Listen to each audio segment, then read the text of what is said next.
Face!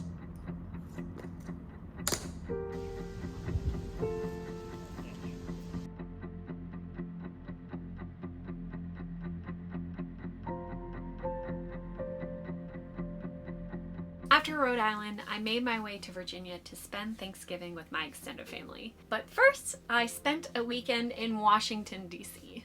This is yet another city I have never been to before. And I was excited to see all these monuments in person. You know, you see them on TV and on our currency, but seeing them real in front of you in person is a bit wild. It also caught me off guard how close everything was. I was walking from the Washington Monument to the Lincoln Memorial, and I just looked to my left, and all of a sudden right there was the White House, and I was like, oh, okay, cool.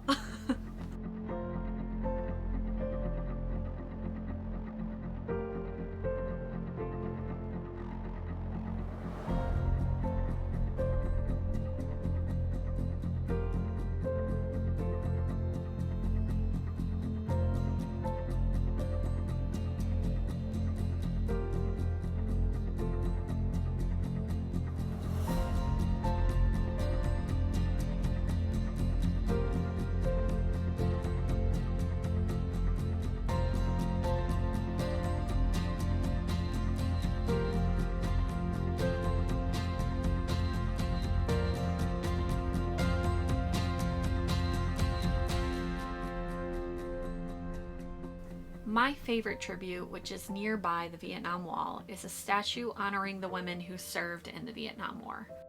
The faces of these women and the description from the artist written on the nearby plaque had me in tears.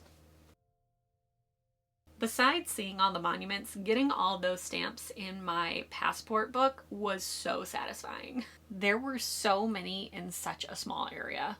If you have a passport, a quick heads up, there is an area specifically for DC that I completely missed. So put your stamps there and not in the mid-Atlantic region like I did. When the museums opened after they had shut down for COVID-19, DC implemented a reservation system.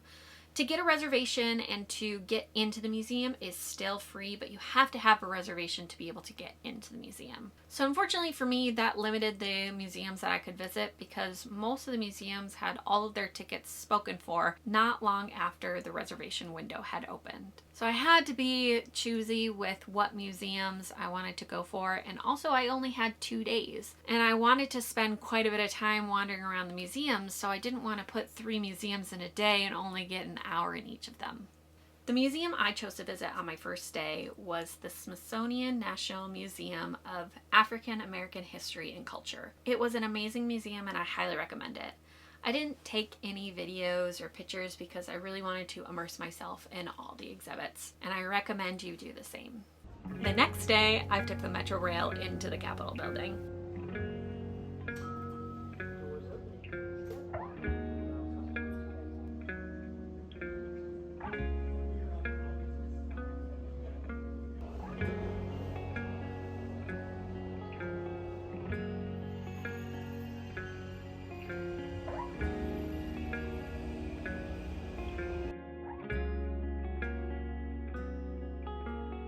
It was a Sunday morning and all the politicians were out of town because it was election day weekend.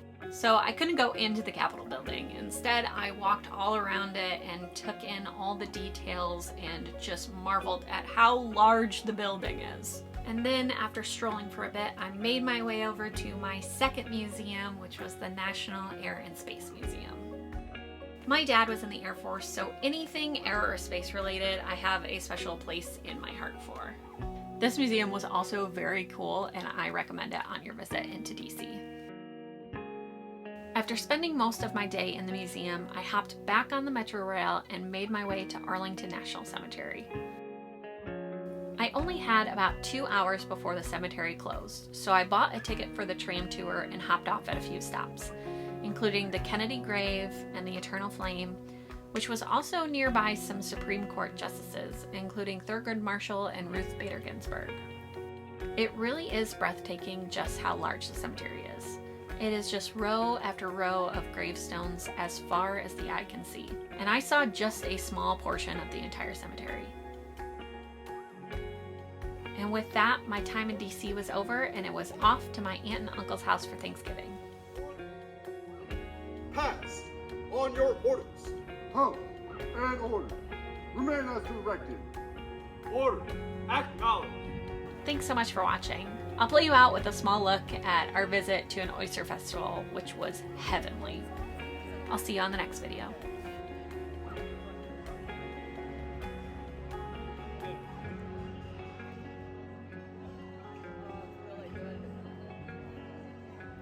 Just videotaping